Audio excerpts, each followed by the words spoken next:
From His fullness we have all received grace for grace.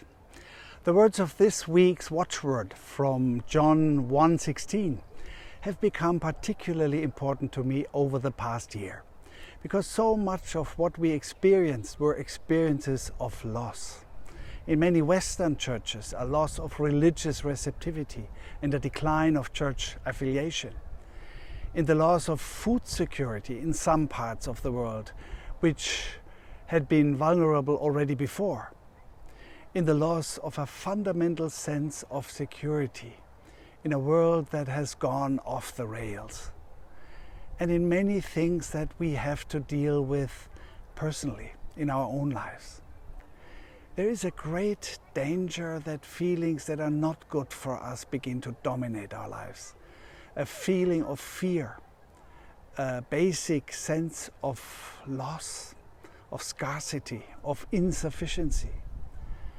What a source of strength these words from the Gospel of John then are.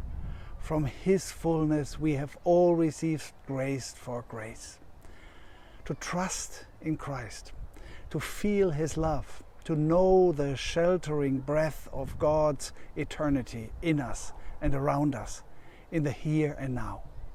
To experience how a peace spreads in our hearts and souls that is stronger than all fear and uncertainty. That is what it means to experience fullness. This is not a consolation for the hereafter.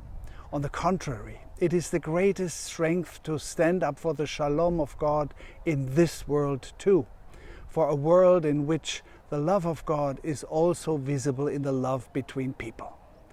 And we can join in with the words of John. From His fullness we have all received grace for grace. Go blessed and guarded by God into this week.